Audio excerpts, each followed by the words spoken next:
Buenas tardes a todos y a todas. Les damos la bienvenida a esta mesa de diálogo promovida por TESEBA y la Fundación Jaime Roca. El tema que nos convoca es la comunicación en el diagnóstico prenatal. La moderación del encuentro estará a cargo de la doctora Patricia Farías, médica especialista en diagnóstico por imágenes y directora médica académica de TESEBA, a quien le damos la bienvenida. Buenas tardes a todos, gracias por acompañarnos. Tenemos unas invitadas de lujo, la doctora Fernanda Ledesma, la doctora Graciela Moya, gracias por acompañarnos. Y Natalia Maidana, dentro de su currículum, yo quería agregar dos cosas que conversamos con ella cuando le digo, ¿cómo querés que te presente? Y ella me dice, bueno, yo soy docente, pero soy esposa y soy mamá de 4 hijos, y esto me parece muy importante para la participación en esta charla, y es integrante de la agrupación MAMASAP desde el 2018. Bueno, también quiero agradecer muy especialmente al doctor Eduardo Becar. Él fue el mentor de esta mesa. Muchas gracias, doctor, y fue quien convocó a nuestras invitadas de lujo. Así que bueno, muchísimas gracias no solo por el armado, sino por acompañarnos ahora como lo estoy viendo en pantalla, ¿sí? Bueno, el tema que nos convoca hoy es comunicación en diagnóstico prenatal. Cuando se comunica habitualmente a las madres gestantes la presencia de una tanto anomalía genética o malformación fetal, nos preguntamos, ¿se debe utilizar el término ¿estamos dando malas noticias? ¿O este no es el término adecuado para expresar estas noticias? ¿Debemos cambiar este término? Yo quería preguntarle a Graciela su opinión desde su experiencia en relación a esta consulta. Bueno, buenas noches a todos, muchas gracias Patricia, gracias también al doctor Becar por habernos invitado, a TCBA por darnos la oportunidad y por difundir estos temas en la bioética, ¿no? Que no son tan comunes en las difusiones generales. En realidad son noticias, o sea, ya hablar de malas es agregarle una carga valorativa en la cual, sobre todo a nivel prenatal o con un recién nacido, cuando se están generando los vínculos, ¿no?, afectivos entre los padres y el niño, ya hablar de malas nos da una carga valorativa negativa. Nosotros tratamos de hablar más de variabilidad o tenemos nueva información, pero no ponerles ya desde el inicio una carga que es algo negativo porque no sabemos verdaderamente si lo va a ser, sobre todo en diagnóstico por imágenes, pues bueno, esto lo saben mejor ustedes que nosotros. Yo siempre le digo a los papás, estamos viendo imágenes en 2 dimensiones de alguien que tiene 3 dimensiones. Entonces son imágenes dentro de todo medianamente indirectas, o sea, no estamos viendo a la persona, al ser que tiene alguna alteración. Y cuando hablamos también de alguna variante en la información genética, nosotros no hablamos ya de mutación como tal, sino que hablamos de una variante en la información genética que puede afectar o no el funcionamiento del genoma o el funcionamiento de un gen. Entonces tratamos de despegar un poquito de la persona del diagnóstico, ¿no? Hacer el centro en la persona más que en el diagnóstico. Y la verdad, ya hablar de malo genera a los papás esta sensación de que, bueno, digamos, no se va a poder manejar, o sea, es algo que no vamos a poder hacer. Bueno, gracias Graciela. Me interesa saber la opinión de Fernanda, especialista en bioética y también médica pediatra, o sea, su opinión va a ser muy valiosa, seguramente nos va a enriquecer. Hola, buenas tardes a todos. Quiero también agradecer la invitación y la posibilidad de participación en una mesa que me parece realmente sumamente interesante y creo que muy enriquecedora, como charlábamos hace un ratito. Yo creo que hay que separar 2 cosas, un concepto y lo que uno comunica. Yo creo que muchas veces los que hacen diagnósticos por imagen se encuentran con algo que es, para el que sabe, puede ser desde devastador hasta ser algo muy pequeño, ¿no? Entonces, muchas veces uno sabe que va a dar una mala noticia, ¿no es cierto? una mala noticia es una información que cambia radical y negativamente la visión que tiene una persona de su futuro, o unos padres del futuro de su hijo. Es decir, es un concepto que lo tenemos que tener los que estamos del lado de la medicina o del diagnóstico, ¿no? Esto no quiere decir que sea lo que uno va a transmitir, yo coincido completamente con lo que dice Graciela, uno no puede hablar de algo malo porque no sabe cuál es el valor o el significado que puede tener esto para una familia, para unos padres. Pero uno como médico, como especialista de salud o como miembro del equipo de salud tiene que tener claro que puede ser una mala noticia. Porque probablemente todas estas personas nunca se olviden quién, cómo y en qué lugar le dieron esta noticia. Entonces tenemos que tener esa visión para poder separar un poco lo que pensamos de lo que decimos, y tener mucho respeto en la forma de comunicación de estas noticias, ¿no?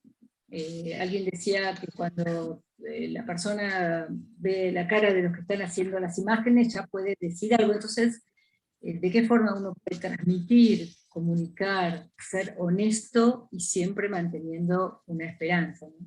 Groseramente no sé si contesta la pregunta, Patricia. Sí, sí, sí. Gracias, y digamos, nosotros que somos los que hacemos imágenes, los médicos, a veces recibimos la consulta del paciente que después hablamos y le decimos, mire, en cualquier tipo de ecografía, en general, está todo bien, o qué sé yo, y nos dicen, ay doctora, usted tardó tanto que yo pensaba que estaba mal. Yo le miraba la cara y decía, ¿qué estará viendo? ¿Por qué mide tantas cosas? ¿No? Y es el estudio normal que tenemos que hacer, que por ahí a unos nos lleva más tiempo, a otros menos, pero el paciente interpreta nuestros gestos, nuestra mirada, nuestra expresión, y de acuerdo a eso compara con otra ecografía que le hicieron antes, o con otro estudio de resonancia o de TC, y llega a sus propias conclusiones.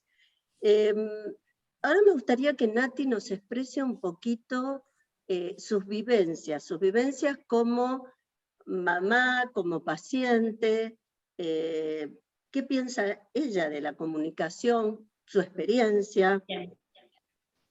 Bueno, primero agradecerles por la posibilidad de participar, y aparte de hablar un poquito del proyecto nuestro de ley de diagnóstico humanizado también. Bueno, con respecto a si se puede utilizar el término de malas noticias, bueno, yo no las llamaría ni malas ni buenas, que sin duda para la persona que las recibe pueden ser traumáticas o choqueantes, pero son situaciones inesperadas. En estos casos no se cumple con la expectativa de normalidad o que tiene la sociedad de cómo debería ser. No es lo que se espera que sea, por eso yo les diría más bien una noticia inesperada. Creo que saber comunicar ha sido siempre un arte, y basado en la inteligencia y transmitido con emoción. Una inteligencia que, valorando el contenido de lo que se va a comunicar, debe ser analizado y apreciar aparte a la persona a la que se le transmite ese mensaje. Y entonces se lo debe adaptar y transformar sin deformarlo, para que para esa persona pueda ser entendible y llegar a su propio concepto. Bueno, muchas gracias, Nati. Esto me lleva a pensar, cuando comunicamos, ¿es importante el tono en que comunicamos? O sea, la expresión también forma parte de la comunicación, y en las características de ese proceso de comunicación, este tono, esta manera de comunicar, ¿ustedes creen que puede de alguna manera cambiar la aceptación o no en ese momento, el conocimiento o no de parte de los progenitores de lo que se les está diciendo? No sé si Graciela, Fernanda, o sea, ¿quién quiere expresar su opinión al respecto? Sí, en principio es todo, ¿no? Todo el proceso de comunicación. El proceso de comunicación tiene el espacio, el lugar, el momento, el tono, el el tiempo que uno le da al paciente, la posibilidad de escucharlos, qué es lo que quieren saber, qué es lo que no quieren saber. Digamos, todo ese proceso de comunicación como en cualquier tipo de comunicación. En principio, el tono es fundamental. Nosotros siempre, digamos, insistimos en el tono afectuoso, en el tono que el paciente se sienta confortable. Yo siempre digo a los alumnos en grado, ¿no?, que a veces nosotros podemos dar noticias de este tipo, estos diagnósticos 2, 3, 4, 5 veces por semana. Pero para la familia es una vez en la vida. Y es habitual que la familia se acuerde de cuando son estas informaciones que pueden generar un impacto emocional, se van a acordar cómo estabas vestido, cómo hablaste, cómo estabas peinado, en qué lugar se lo dijiste. O sea, se van a acordar absolutamente todo. Y muchísimos años después se van a acordar de eso. Y para nosotros puede ser un paciente más, un caso más en esa semana. Entonces, creo que es fundamental esto es lo que hablamos siempre con los alumnos, de decir, tratar de dejar el mejor recuerdo posible, ¿no? Que hubo una contención, que hubo una aproximación humana hacia el paciente, hacia la familia, en la cual uno, si bien se vincula emocionalmente, siempre puede poner esa distancia para dar la información objetiva, pero no dejar de pensar que nosotros somos seres humanos, ellos son seres humanos, y nuestro vínculo, más allá de un vínculo racional, es un vínculo afectivo. Y el vínculo afectivo con los pacientes no hay que perderlo nunca.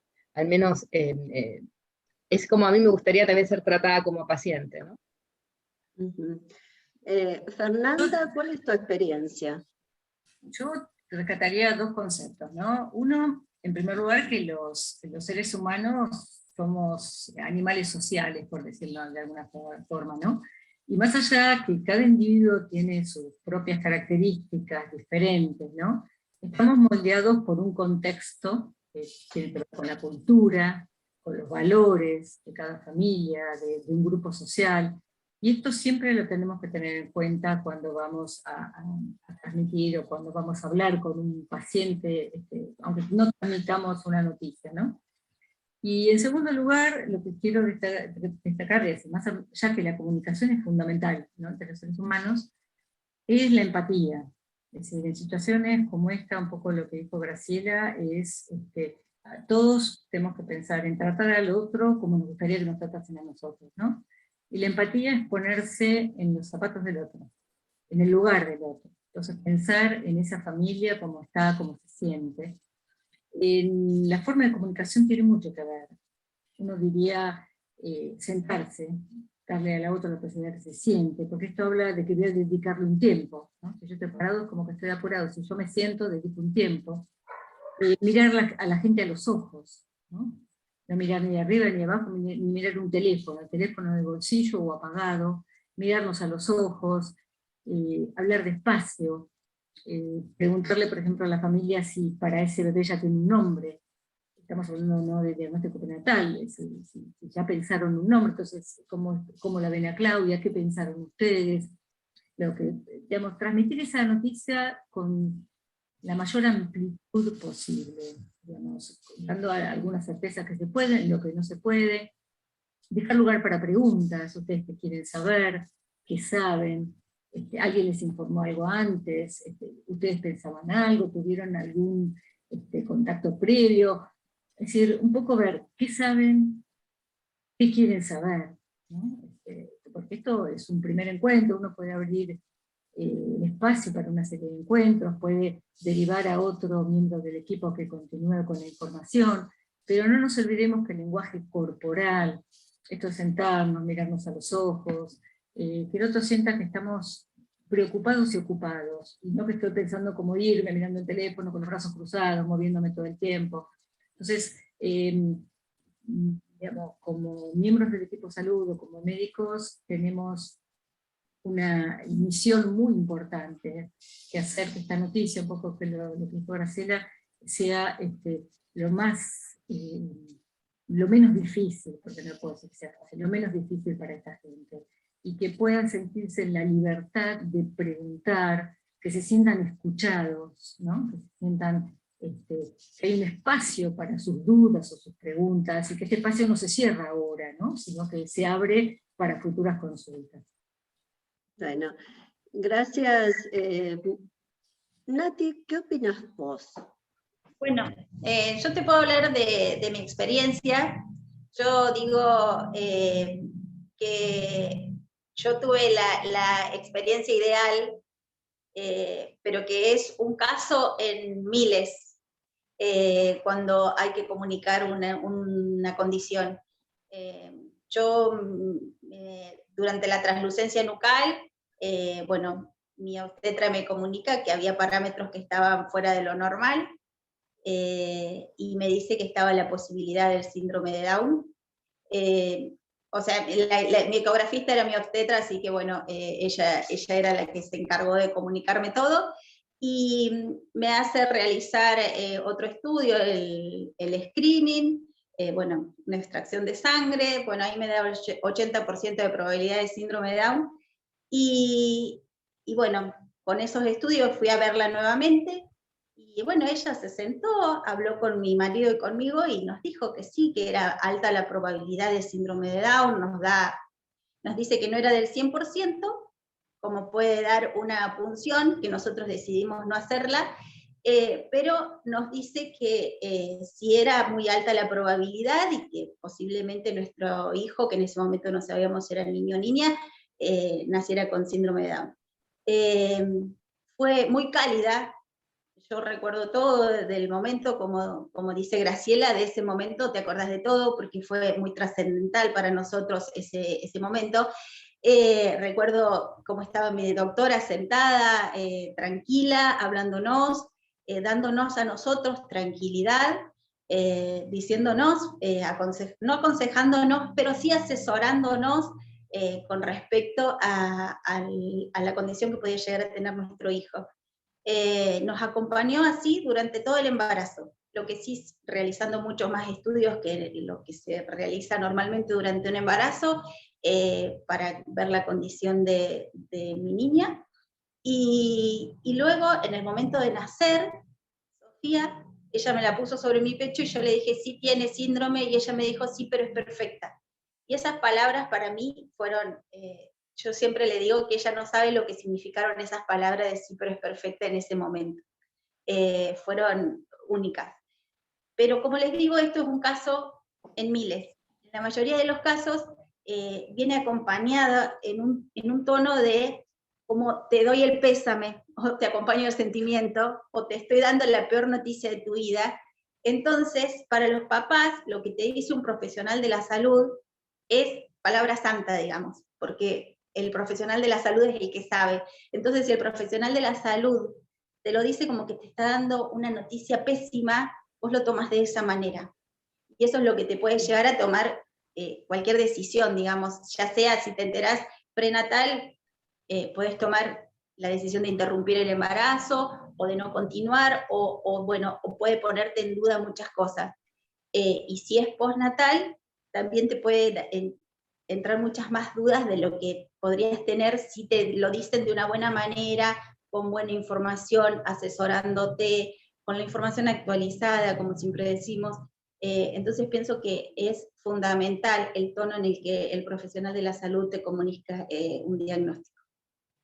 Bueno, gracias Nati por tu opinión. Esto me da pie a otra pregunta que venía pensando, que era si las características de esta comunicación, que vos en parte lo comentaste, Nati, pueden influir en una toma de decisiones posteriores. O sea, que la familia decida una conducta o decida cómo enfrentar esa situación de acuerdo al tono o como haya sido la comunicación, ¿sí? Mientras vamos pensando la respuesta, Graciela y Fernanda, quiero recordarles que los que quieran hacer alguna consulta, tenemos un chat donde pueden escribirnos con las consultas que al final de la charla, digamos, de esta mesa de debate, las iremos contestando, ¿sí? Fernanda, ¿querés ilustrarnos un poco de este tema? Perdón, me había olvidado de desmutearme. Yo creo que hay que tener muy en claro, o ser muy respetuosos de los valores, ¿no? Es decir, los miembros del equipo de salud, los médicos, los enfermeros, cada uno tiene sus valores, ¿no? Los valores vienen de nuestra historia personal, de nuestra educación, del contexto en el que vivimos, no todos son iguales. Y bueno, lo mismo pasa con los pacientes, con las personas, tienen sus propios valores, que pueden depender de su historia familiar, de su nacionalidad, de su raza y de miles de otras cosas. Entonces yo creo que el equipo de salud tiene la obligación de dar una información honesta, cálida, transmitirla en las mejores condiciones. Me parece muy, muy valioso lo que dijo Natalia, ¿no? Donde uno pone todo el énfasis en el cuidado del otro, pero me parece que las decisiones son personales, son de esa madre, de esa familia, o de ese, digamos.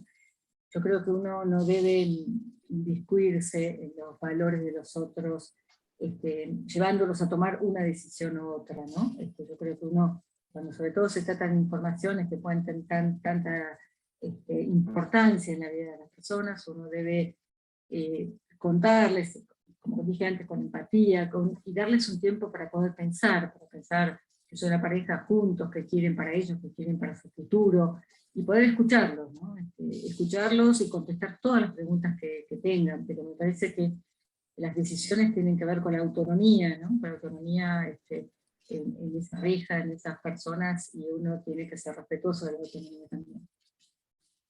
Seguro.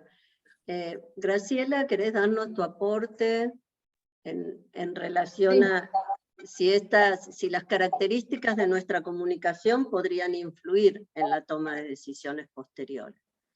Sí, sin duda influye en la forma en la que uno se expresa, ¿no? Y las opciones que le da al paciente, ¿no? Dentro de un abanico de opciones, de todas las posibilidades que hay, y de cuál va a ser la responsabilidad médica en el acompañamiento, ¿no? Qué cosas yo sí puedo acompañarte en estas circunstancias, y qué cosas no puedo acompañarte en estas circunstancias.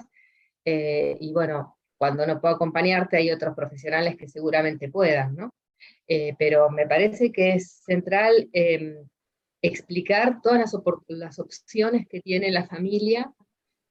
Sin duda son opciones con un abanico muy amplio, ¿no? De situaciones que la familia puede decidir, y explicarle bien al paciente cualquiera de las decisiones que tome, hasta dónde uno lo acompaña, ¿no? Porque estamos totalmente de acuerdo, el derecho de la libertad y la responsabilidad que tiene cada persona en tomar una decisión, pero nosotros como médicos también tenemos nuestra propia conciencia de decir, bueno, yo hay cosas que sí puedo acompañarte y otras que no, ¿no? Por eso tenemos derecho de objeción de conciencia, de decir, bueno, yo en determinadas decisiones no puedo acompañarte como médico, pero sí sé que hay otros médicos que pueden hacerlo. Pero me parece que es central el poder explicarle al paciente que uno entiende la situación de dificultad, ¿no? Porque cuando uno tiene estos diagnósticos, obviamente cuando uno pregunta en diagnóstico prenatal, bueno, ¿qué quieren saber, no? La respuesta siempre es que esté bien. Y nosotros decimos, sí, obvio, todos queremos que esté bien. Ahora, ¿qué tipo de información quieren saber? ¿Hasta dónde voy a profundizar yo en los datos que le voy a dar? Y mismo la elección de un método diagnóstico no va a depender de nosotros, sino va a depender de qué tipo de información el paciente necesita y puede procesar. Entonces, a veces nos pasa en diagnóstico prenatal, sobre todo, que los pacientes dicen, si hubiese sabido que me iban a dar esa información, no me lo hubiese hecho. Entonces, hablar bien antes de que el paciente decida un estudio, sobre todo que hoy lo que estamos viendo mucho es consumo directo, o sea, que el paciente no pase por un profesional de la salud cuando decide hacer un estudio, sino que vaya y lo haga directamente, y después se encuentran con resultados que no saben manejar, porque no tienen la experiencia, o hablan con médicos que no tienen experiencia. Entonces, digamos, nosotros hemos tenido pacientes con estudios de probabilidades que dan riesgo de 2%, o sea, uno en 58, que es un riesgo de 2%, uno en 58 parece un riesgo altísimo, pero cuando uno le dice es 2% de riesgo, 98% de chances de que ande todo bien, estamos diciendo lo mismo, pero la percepción que tiene la familia de la información que damos es muy distinta cuando yo digo 1 en 58, que digo 98% de chances que ande todo bien. Entonces me parece central uno poder tener la experiencia de poder informar todas las cosas que pueden, opciones o todas las opciones que el paciente pueda tener y dar claramente la información de los resultados.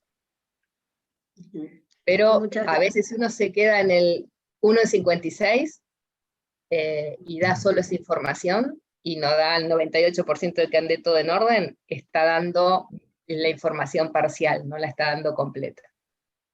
Bueno, muchas gracias.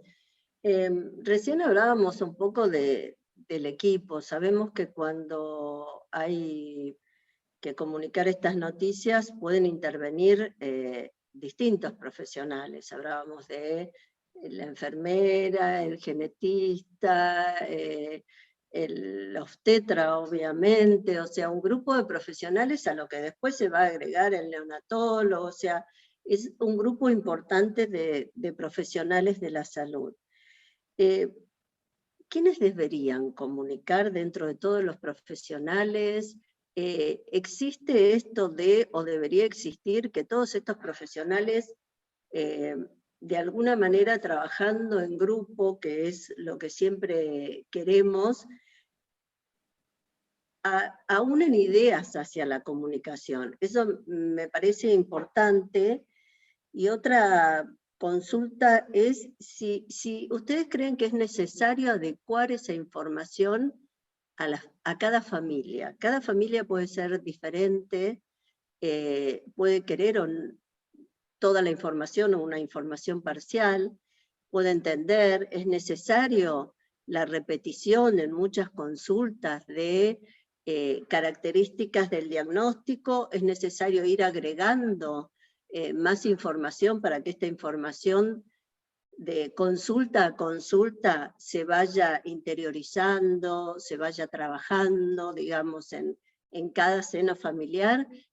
¿Cuál es un poco la idea? Le preguntaría un poco a Nati, como su experiencia sobre todo, ¿no? Bueno, mira, yo considero que sí, que lo ideal es que haya un equipo interdisciplinario para la comunicación de un diagnóstico. No sé si un profesional o varios, pero sí que haya un equipo. Pero bueno, según nuestra experiencia, te hablo en general de nuestra agrupación, de todas maneras creo que se debe formar a la totalidad de los trabajadores de la salud. Bueno, por ejemplo, hay casos en los que se ha tenido una buena comunicación por parte del obstetra o quien atendió a la mamá, pero luego viene, por ejemplo, una enfermera o algún otro y les dice a esos padres otra cosa sobre la condición de su hijo, que en ese momento hay tal susceptibilidad que bueno, todo entra de una manera diferente, digo yo, porque estamos más permeables a todo lo que nos dicen alrededor. Bueno, el contenido de lo que se va a transmitir es muy importante y trascendental en ese momento. Y para eso, y también lo deben ser los receptores de ese mensaje. Entonces creo que sí hay que adaptar ese mensaje a la mejor manera en la que ese receptor lo pueda recibir y asimilar. Bueno, gracias Nati. Querría preguntarle la opinión a Fernanda y a Graciela sobre este tema, que obviamente en su trabajo diario hospitalario, en su trabajo como genetista, comparten con otros profesionales también las situaciones de enfrentar con un diagnóstico a una familia, ¿no? No sé si Fernanda querés comenzar vos. Sí, yo creo muchísimo en la multidisciplina. En el hospital es una cosa bueno, que se hace bastante habitualmente, y yo creo, como decíamos por ahí antes, la disciplina construye, es un grupo que construye una información que es muchísimo más rica que dada por un solo individuo. porque son muchas cabezas, son muchas miradas de diferentes, que pueden no solo enriquecer la información, sino enriquecer la escucha, construir una respuesta más completa para esta familia, que le dé más alternativas, que le dé diferentes opciones, que le dé recursos para la toma de decisiones. Yo siempre sostengo en esta misma autonomía, sigo la línea, que esta familia pueda tener más herramientas, más una información completa para poder tomar decisiones. Creo que, por lo menos desde mi experiencia lo puedo hablar, la interdisciplina es sumamente enriquecedora, incluyendo la mayor cantidad de gente posible, como dice Natalia, si uno incluye al obstetra, a los enfermeros, a los médicos por imágenes, al neonatólogo, y todos damos la misma información, y todos escuchamos, y todos seguimos la misma línea de pensamiento, la familia se va a sentir mucho más segura, mucho más tranquila, evitamos a veces decir dos personas lo mismo, pero con diferentes palabras que confunden, ¿no? Creo que es una construcción muy valiosa, que por ahí lleva un tiempo hacerla, pero siempre los resultados para mí son muy buenos. Bueno, gracias. Graciela, ¿querés brindarnos tu opinión? No, totalmente de acuerdo de tener un equipo alineado en cuanto a la cantidad de información que se da, ¿no? Y aún mismo el personal administrativo, porque la verdad es que el primer contacto de un paciente con una institución es el personal administrativo.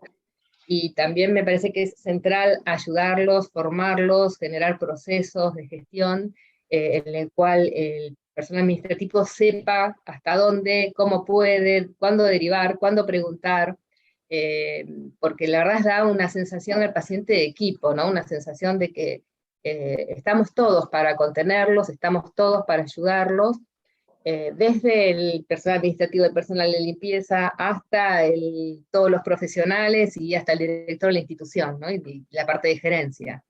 La verdad es que muchas veces hay consultas, porque digamos, lamentablemente cada vez los procesos administrativos son más complejos para los pacientes, y hay consultas que las tienen que responder ellos, ¿no? Con el apoyo obviamente profesional nuestro.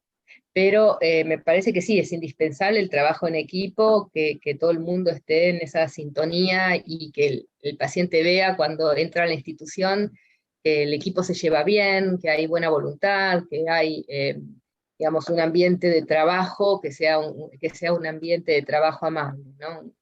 Amigable. Muchas gracias. Yo me quedé pensando, leyendo algo sobre esto de comunicación en diagnóstico prenatal, y le pediría un poco a Fernanda que nos ilustre sobre esto, sobre el derecho a no saber.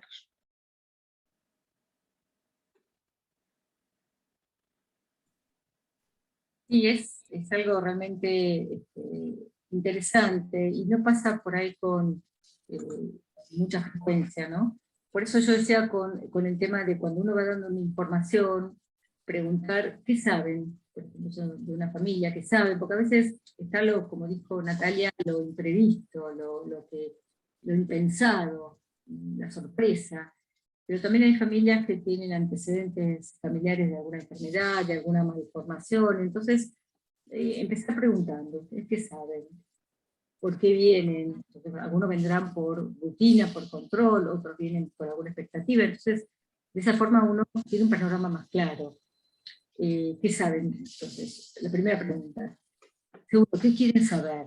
Digamos, uno puede dar una pequeña información, digamos, no toda la información, porque hay algo que se llama sordera selectiva, ¿no? Cuando uno, por ejemplo, dice una palabra, por ejemplo, como dijo Natalia, síndrome de Down, todo lo que diga después, la familia no lo escucha.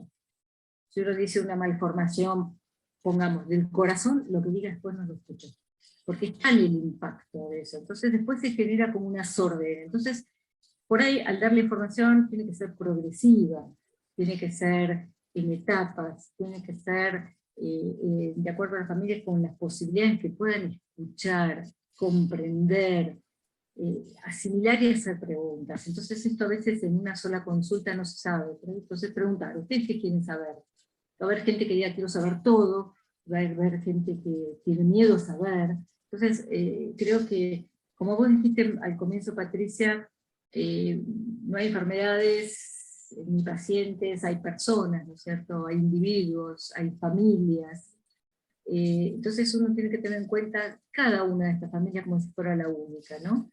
Y tratar de estar muy permeables a la información. Hay un derecho a no saber, hay gente que no quiere saber, que te dice, a mí pasado es poco, muy poco frecuente, ¿no? Pero con chicos que hayan nacido con o sin problemas, que la madre haya dicho, yo en la ecografía dije que si había algo no me lo dijeran.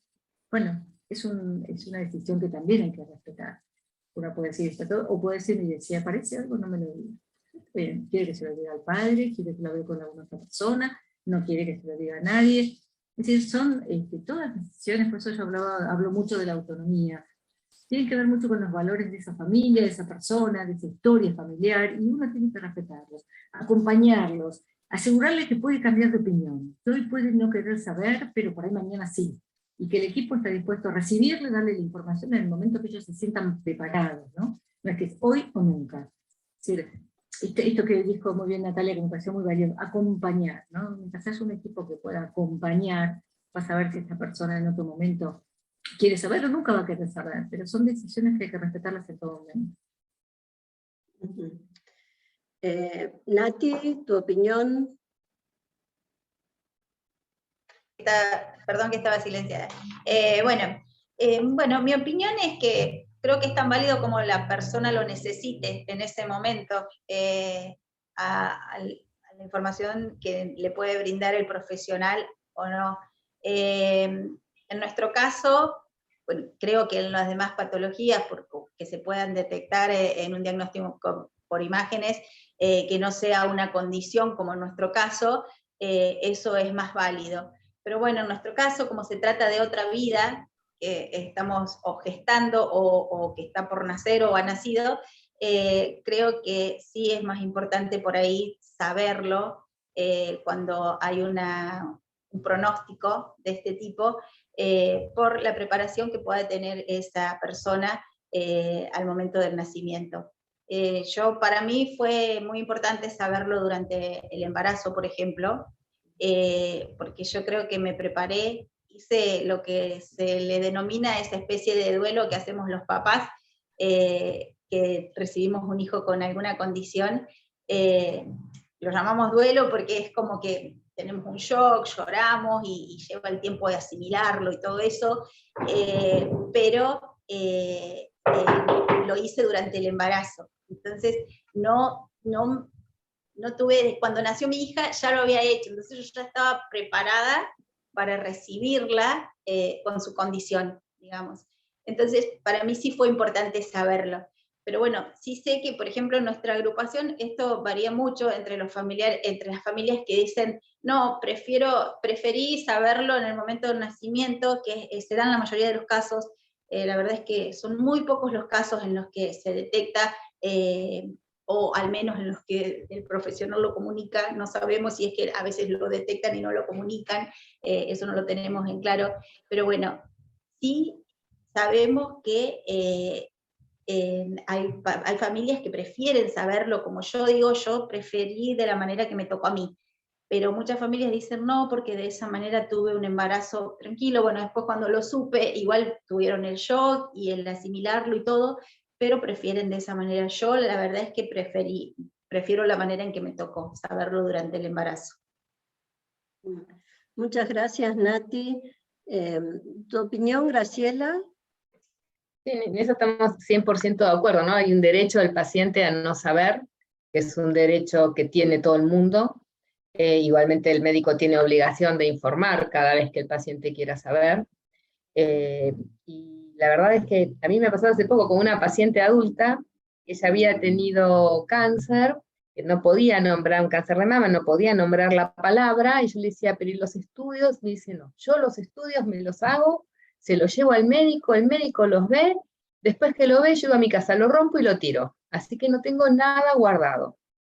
Entonces, uno dice, bueno, hay que buscar otras estrategias, porque a veces el paciente no quiere saber, determinados puntos de su salud, pero uno tiene obligación de eventualmente contactar con el médico de cabecera, hablar con él, o sea, crear una estrategia de más protección del paciente, con las herramientas que nosotros tenemos, o sea, porque decir, bueno, no quiere saber, y después dejar esa información guardada y no compartirla con otros colegas que sí pueden darle un uso a la información para un adecuado cuidado de la salud de la persona, tampoco es válido, ¿no? Pero uno puede utilizar otras estrategias en las que no diga a veces ciertas palabras, o no diga ciertos diagnósticos, o no le pida al paciente que comunique ciertas cosas, y buscar estrategias, hablar o con familiares, o con médicos de cabecera, o buscar historias clínicas previas, o datos anteriores, porque indiscutiblemente para nosotros como médicos, yo le digo a los pacientes, cuanto más datos tengamos, más herramientas vamos a tener para poder ayudarlos, acompañarlos y poder, digamos, evitar la mayor cantidad de complicaciones posibles. Pero hay un derecho, mismo uno siempre pregunta, ¿quieren saber el sexo, por ejemplo? Hoy cada vez hay menos, pero hay mucha gente que no quiere saber el sexo de su bebé antes del nacimiento. Y son preguntas que uno tiene que ir haciendo todo el tiempo para ver hasta dónde informa y hasta dónde deja de informar. Sin duda esto uno lo adquiere después con la práctica, ¿no? Con la práctica va adquiriendo y mejorando y perfeccionando su manera de comunicación. Pero sí, esa pregunta de qué quieren saber es central, ¿no? O en qué los puedo ayudar cuando llegan a la consulta, ¿no? Bueno, muchas gracias. Ahora quería que nos tomemos unos minutos para pensar algo que fue bastante reciente, ¿no? La comunicación de un diagnóstico prenatal y la pandemia. ¿Cómo nos acomodamos de alguna forma los médicos a esto?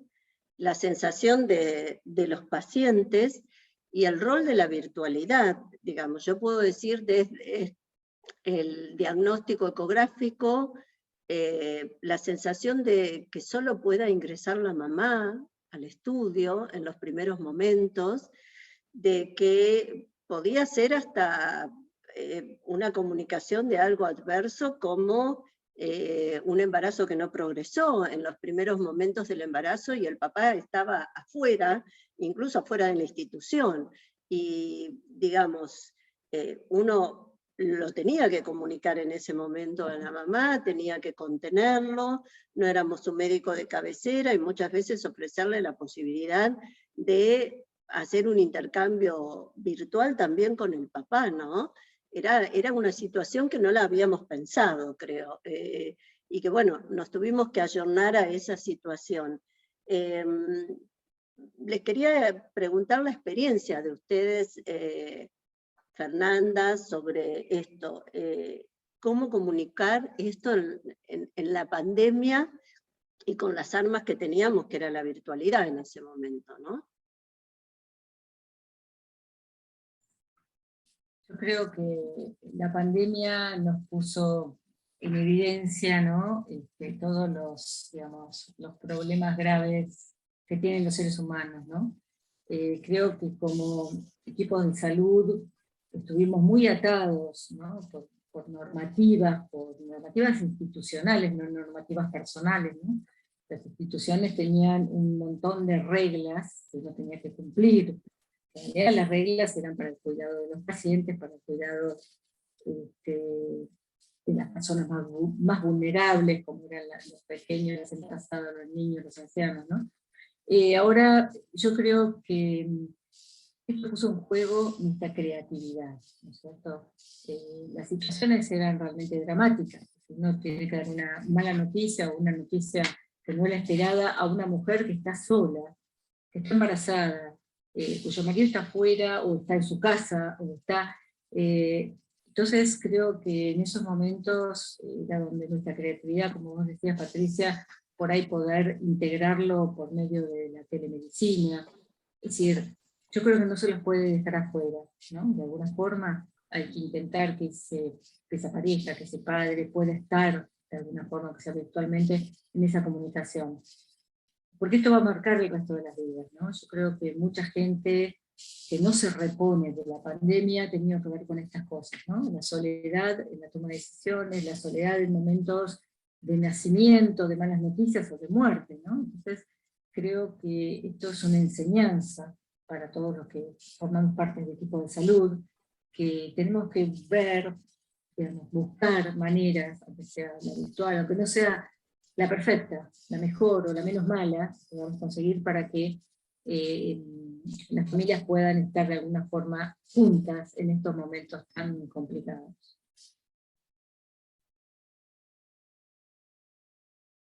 Estaba muteada, perdón. Muchas gracias. Graciela, ¿cuál fue tu experiencia con la pandemia? Con esto de comunicar en pandemia. Sí, sin duda nos interpeló a todos en todos los aspectos, ¿no? Nosotros pudimos, por suerte, usar telemedicina ya en abril, teníamos todas las consultas en telemedicina, no cerramos nunca la consulta, el laboratorio siguió funcionando, o sea, los procedimientos siguieron funcionando con todos los cuidados que eran necesarios, cada vez se iban incrementando cada vez más los cuidados, y hemos tenido muchos diagnósticos patológicos. Tratamos de usar mucho las plataformas de comunicación visuales y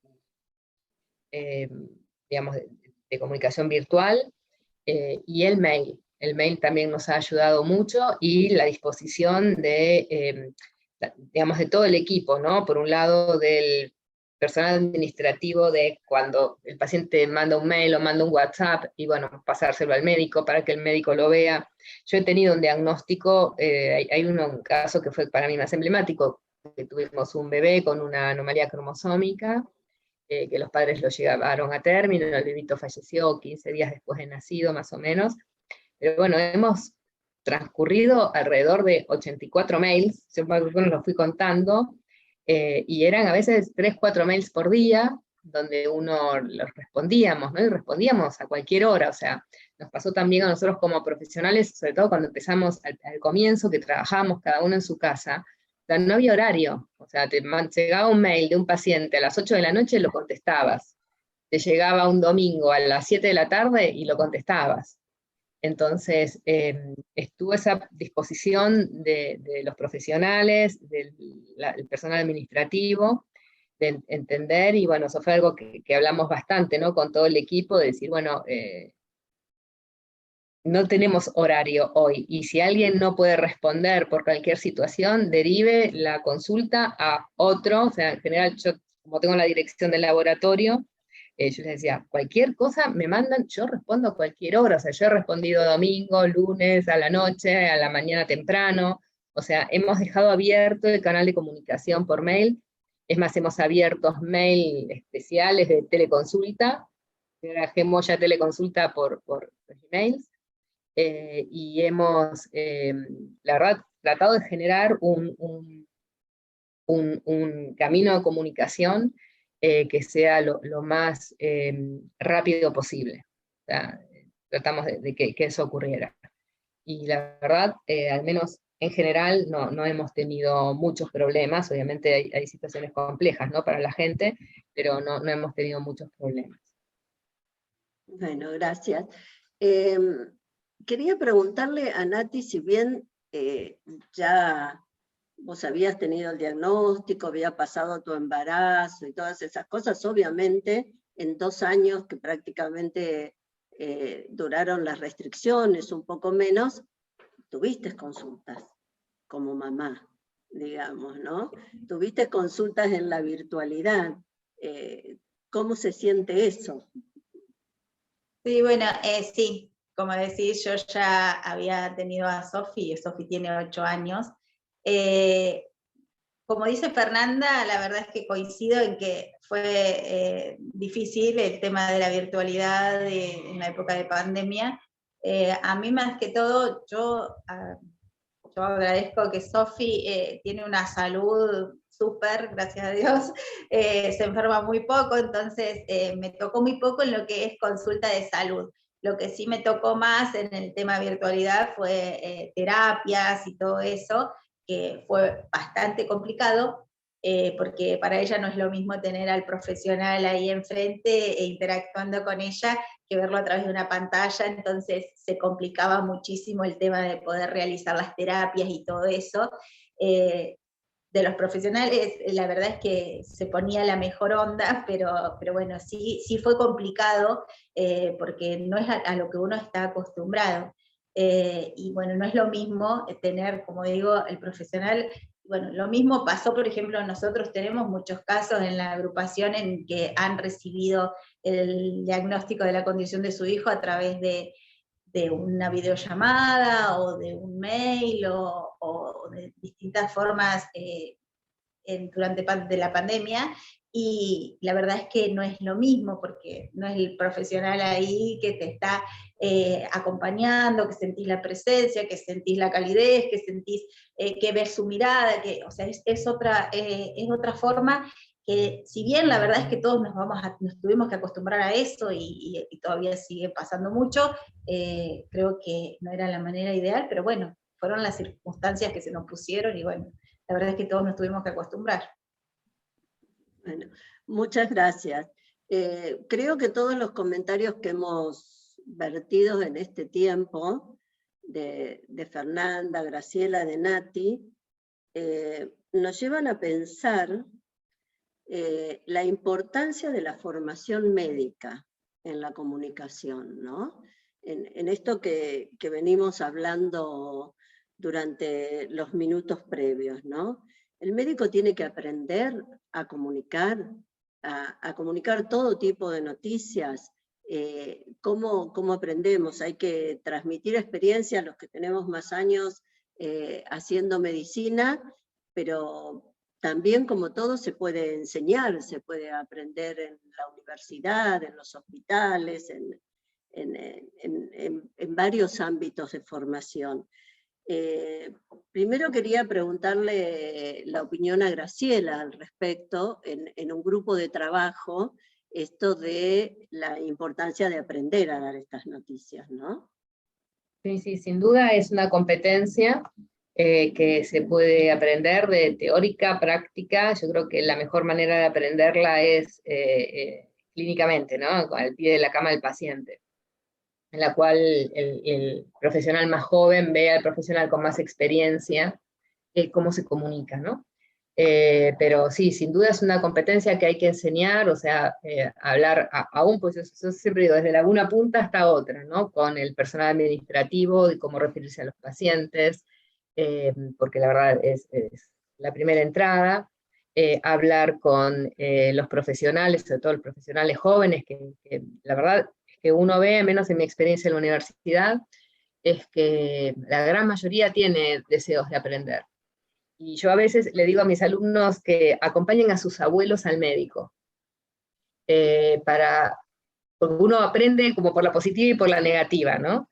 Que los acompañen, por un lado, porque bueno, va a fortalecer mucho más el vínculo con sus abuelos, y por otro lado, ver cómo el médico que atiende a su familiar, cómo se comunica, ¿no? Ver cómo lo hace.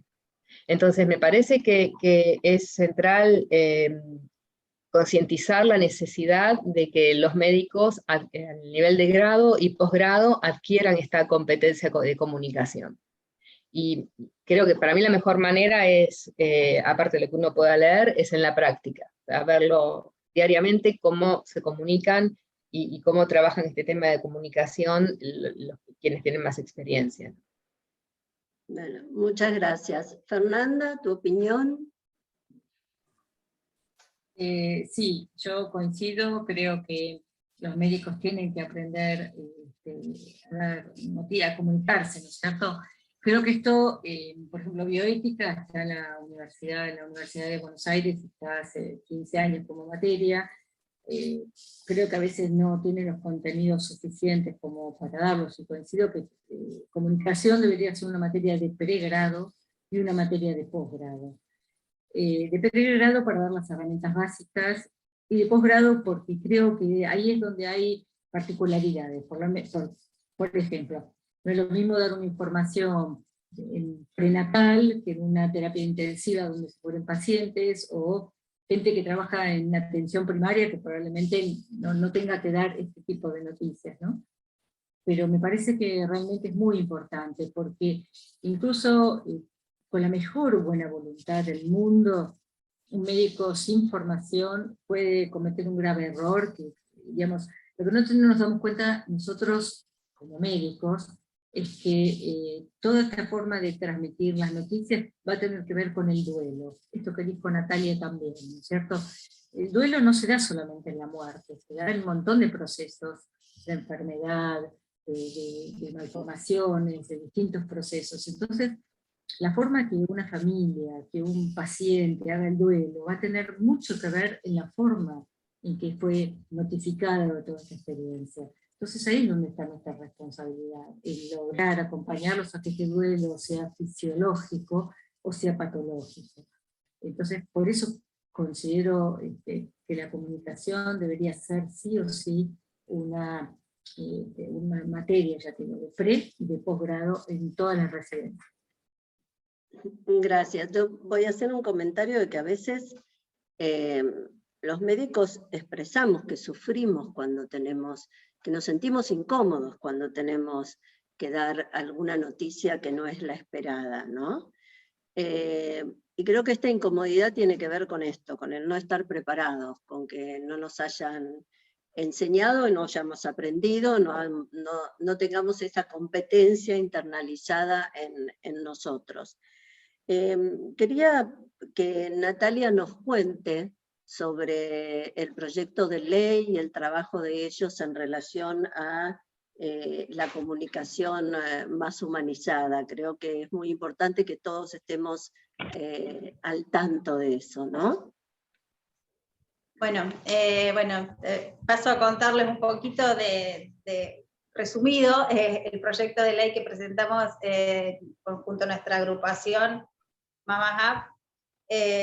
Bueno, el proyecto, lo que se busca con esta ley, que bueno, les explico un poquito, ya fue tratada en senadores, tiene media sanción, y ahora estamos esperando que sea tratada en diputados.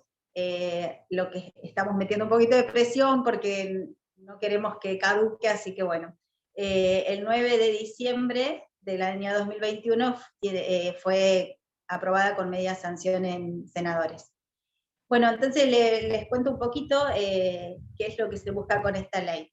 Asegurar la contención y acompañamiento de las personas que reciben un diagnóstico de síndrome de Down para su hijo en gestación o recién nacido, mediante una adecuada comunicación interpersonal e información objetiva y actualizada de la condición informada, proveer a la persona gestante o progenitores información completa, precisa, actualizada sobre el pronóstico o diagnóstico, opciones y servicios, promover la capacitación y sensibilización de los equipos de salud para generar las instancias de diálogo y provisión de la información a los progenitores que reciban este diagnóstico, promover la atención oportuna y estimulación temprana del recién nacido con diagnóstico de síndrome de Down para asegurar su calidad de vida en igualdad de oportunidades, elaborar y difundir un protocolo respecto de la comunicación y la información que debe proveerse a las personas cuyo hijo en gestación o recién nacido recibe un diagnóstico de síndrome de Down, e incluir en los términos de la presente ley otras patologías y condiciones discapacitantes que a su criterio merezcan las mismas consideraciones que las mencionadas. Bueno, eso básicamente y resumido es lo que buscamos con este proyecto de ley. Quiero aclarar algo. ¿Puede ser? Sí, sí. Cuando nos referimos a información actualizada, bueno, creo que se basa un poco en lo que nosotros hablamos, tanto de que cuando se va a cambiar un poco esta visión, nosotros nos referimos a información actualizada, que es la que debe entregar el profesional al momento de comunicar un diagnóstico de alguna condición.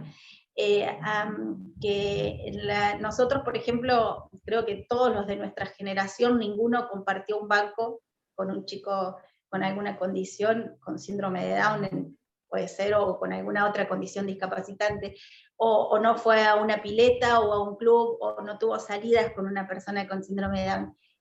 nosotros decimos, por ejemplo, yo digo que las personas, los chicos que conviven con mi hija, por ejemplo, con Sofía, Sofía va a una escuela típica, entonces los compañeros de Sofía, el día de mañana, quizás médicos, o como ustedes, de alguna profesión relacionada con la salud, van a ver el síndrome de Down desde otro lado, porque han convivido con Sofía y han tenido otra visión. Entonces ellos ven las posibilidades que tiene Sofía, todo lo que puede hacer, cómo se puede desarrollar, cómo sí va seguramente unos pasos atrás que ellos, más lento y todo le cuesta un poquito más, pero que ella le pone todo el esfuerzo y va a poder lograr muchas cosas, cosas que antes nosotros no veíamos, porque antes todas estas condiciones eran como tabú, estaban escondidas. Entonces creo que ahí va a cambiar realmente la visión que se tenga sobre el síndrome de Down. Entonces cuando un médico que se ha recibido, pero ha sido compañero de mi hija o de cualquier otro niño que tenga una condición, va a tener otra visión y lo va a ver desde otro lugar. Entonces, si el día de mañana tiene que comunicar esta noticia, lo va a hacer desde otro lugar. Bueno, muchas gracias, Nati. Yo sé que ustedes trabajaron desde Mamas Up, 2 mamás, y también con el apoyo de 2 abogadas que son mamás y que forman parte de este grupo. Entonces me parece muy importante la unión para conseguir este tipo de proyectos. Tenemos varios comentarios y varias consultas en nuestro chat que voy a tratar de sintetizar. Silvina Gutiérrez pregunta sobre si se puede ofrecer información. Silvina, te vamos a mandar información al respecto.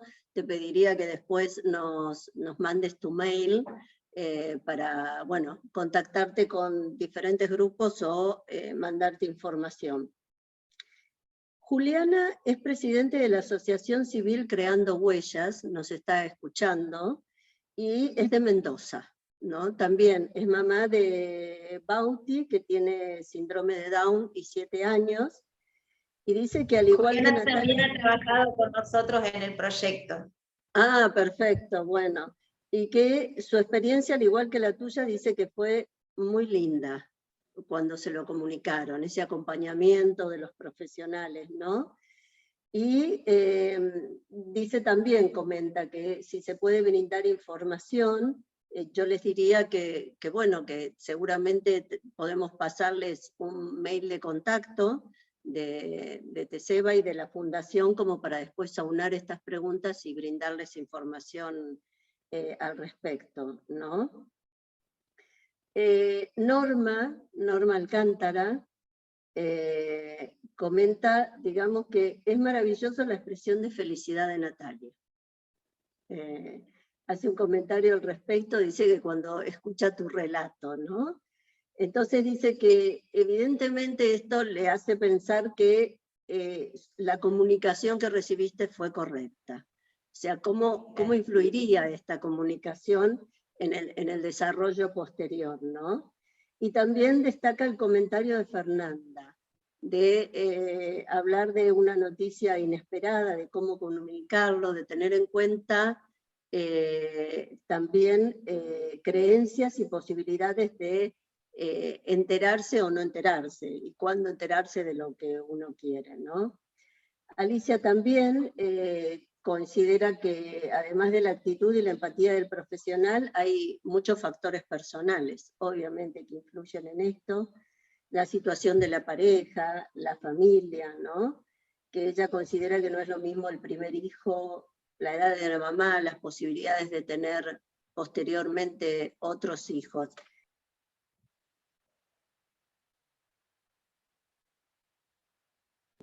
Ahí se me muteó. No, les pediría en relación al comentario de Alicia, de que considera que no es lo mismo la comunicación cuando es un primer hijo que cuando hay otros hijos, ¿no? En relación a la edad de la mamá y las posibilidades de tener nuevos bebés, la experiencia o los comentarios de Graciela o de Fernanda, su experiencia en esto, ¿no? Yo creo que para la mamá, cada hijo es único. Tal vez en el primer embarazo el impacto sea como mayor, porque siempre en la primera vez uno no tiene experiencia, pero creo que no sé qué número de hijos fue Sofi para Natalia, pero me parece que cada hijo es único es esperado, es deseado, y la salud de uno influye en la familia, ¿no? La salud de un niño no influye solamente en ese niño y en sus padres, influye en sus hermanos, en sus abuelos, en todos. Entonces me parece que no tiene mucho que ver. Es cierto, no es lo mismo, ya digo, una madre joven que está sola, que una madre que tiene una pareja, una familia que contiene, es decir, no nos podemos olvidar el entorno, esto que contaba Graciela, digamos, que ustedes pudieron hacer desde TESEBA, por ahí no es lo mismo que se puede hacer en un hospital público. Es decir, digamos, el manejo así, ustedes tan personalizado, tan contenido, no es el que nosotros podemos ver en el hospital, con gente que por ahí no tiene un teléfono para una familia. Entonces, es decir, ese contexto no lo podemos olvidar, ¿no es cierto? Es decir, coincido que los contextos son re importantes, que cada familia es un mundo y que uno tiene que tratar de dar la información pensando en esa familia, ¿no? Graciela, si querés brindarnos tu opinión. Sin duda, digamos, para nosotros, como todos los pacientes son iguales, ¿no? Uno no discriminaría a un paciente por orden de nacimiento o por contexto en general. Sí, las decisiones de la familia van a ser distintas, las necesidades de las familias van a ser distintas, y las posibilidades, ¿no?, que tiene cada uno. Pero tratamos, bueno, de acompañar a las familias en las circunstancias que les toquen, ¿no? A veces sin duda en los lugares más pequeños, como trabajamos nosotros, no tenemos el volumen de pacientes que tienen Garrahan, tenemos una mayor posibilidad de hacer algo mucho más personalizado. Pero sin duda las circunstancias de cada paciente son variables y uno las tiene que entender y tratar de acompañarlo en las oportunidades que cada paciente tenga, ¿no? Una cosa que quería aclarar, lo que había dicho Natalia, que parecía súper importante, el hecho de estar en contacto con personas que tienen condiciones que pueden producir discapacidad desde muy chicos, cambia la mirada del mundo, y yo creo que en el futuro la mirada del mundo se va a cambiar. De hecho, la iniciativa Cascos Verdes, que es una iniciativa para ya chicos más grandes con discapacidad que pueden alcanzar hasta una carrera universitaria o terciaria, surgió de esto, ¿no? Surgió de un muchacho ingeniero que tenía un amigo, compañero de facultad, que tenía un hermanito más jovencito con síndrome de Down. Y él dijo, si nosotros podemos ir a la universidad, ¿por qué él no? ¿No? Entonces, y ahí nacieron esas iniciativas. Y uno ve que hay muchas iniciativas que nacen desde las situaciones personales de cada uno, ¿no? Que yo creo que son las más ricas, ¿no? Las que se mueven desde la propia experiencia, ¿no?, de cada persona. Bueno, muchas gracias. Quería aclarar algo que aclaró Silvina Gutiérrez, y que ella quería consultar si en el momento que se comunica el pronóstico o el diagnóstico, se ofrece a las familias algún tipo de información sobre los grupos de contención. Sí, nosotros, te respondo, nosotros trabajamos para síndrome de Down con ASDRA. Tenemos 2 grupos de mamás que forman grupos de chats de WhatsApp, donde nosotros, bueno, derivamos a la familia a la que coordina el grupo, y después hay un grupo que nació en Córdoba, pero que tiene más de 70 mujeres con familias de chicos con síndrome de Down. En general son las mamás las que más se ocupan en la comunicación, y ella tiene una primera entrevista con la madre, y hacen después un grupito de 5 o 6 mamás para acompañar a esa madre. Y también trabajamos con ASDRA. Nosotros en el informe escrito que damos a la familia con el diagnóstico de síndrome de Down, cuando se informa prenatalmente, ponemos la dirección de ASDRA, el sitio web de ASDRA, y hay un grupo especial durante el embarazo que se llama Nidando, y bueno, hacemos el contacto directo con ese grupo. Lo mismo para trisomía 18, tenemos un grupo de mamás a las cuales también hacemos el contacto directamente telefónico con son psicólogas perinatales que trabajan en esa área, y la verdad es que la experiencia es completamente diferente, o sea, es un mundo nuevo que uno les abre, o sea, no todos los pacientes están abiertos a recibir esta información, pero cuando podemos llegar a ese vínculo con la familia para decir, los puedo comunicar con determinado grupo de familias que ya han vivido la misma experiencia, es muchísimo más rico. Y esa experiencia la tenemos, sí.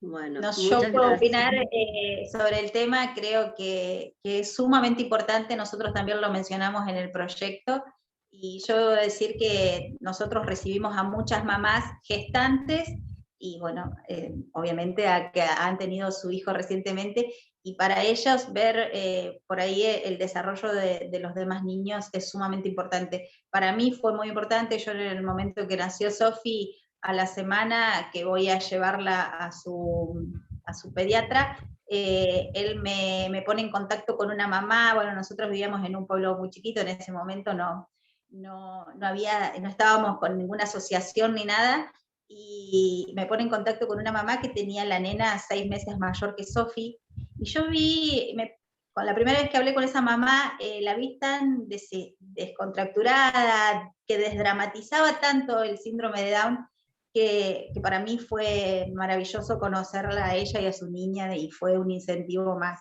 después de la llegada de Sofi. Bueno, muchas gracias, Nati, por tu comentario. Fernanda, no sé si querés agregar algo a los comentarios ya recibidos. No, me parece que coincido plenamente con Graciela y lo que dijo Nati. Me parece muy importante. Bueno, muchísimas gracias. También tenemos un comentario en el chat, yo lo voy abriendo acá, por eso voy mirando, de Silvina, que nos cuenta que ella era mamá primeriza y que se enteró en el momento del nacimiento de la condición de su bebé, y que de parte de los obstetra en ese momento ella cree que la comunicación fue muy correcta, porque ella estaba choqueada y llorando en ese momento, y el obstetra le tomó de la mano, le ofreció contención, incluso contención psicológica en el sanatorio, ¿no? Entonces, bueno, estas vivencias creo que tienen mucho que ver con lo que venimos hablando. Comunicación en diagnóstico prenatal, la humanización de esa comunicación, las características de esa comunicación en pos de un beneficio de la familia y del recién nacido con una condición diferente, ¿no? Creo que en honor al tiempo, no sé si hay algún comentario más, no quiero dejar a nadie fuera de los comentarios porque todos me parecen muy, muy valiosos, ¿no? Igual está nuestro canal de contacto, siempre abierto, y bueno, solo me resta agradecer la intervención de todos, los comentarios de los participantes, y sobre todo nuestras invitadas, Fernanda, Graciela y Nati, todas con visiones, digamos, viniendo de distintas partes, Fernanda y Graciela de la medicina, ¿no? De este grupo multidisciplinario que es importante que los médicos vayamos formando y consolidando cada vez más, y Nati transmitiendo su experiencia y este proyecto de ley que creo que es muy importante que todos los conozcamos, ¿no? Así que bueno, solo como dije, me resta agradecerle, creo que los comentarios han sido todos muy enriquecedores, podemos seguir todos en contacto por nuestra vía de mail, y bueno, volver a agradecerle al doctor Becar por la iniciativa. Creo que es muy importante su visión y ser el mentor de esto, ¿sí? Bueno, muchas gracias a todos, y en honor al tiempo, los saludamos, nos están escribiendo que nos agradecen por haber revalorizado el vínculo médico-paciente y familia. O sea que creo que eso es el comentario final que nos faltaba como broche para esta mesa de debate. Buenas noches a todos y muchas gracias. ¿Sí? Bueno, muchísimas gracias. Muchísimas Al gracias. contrario, gracias a ustedes y a toda la audiencia.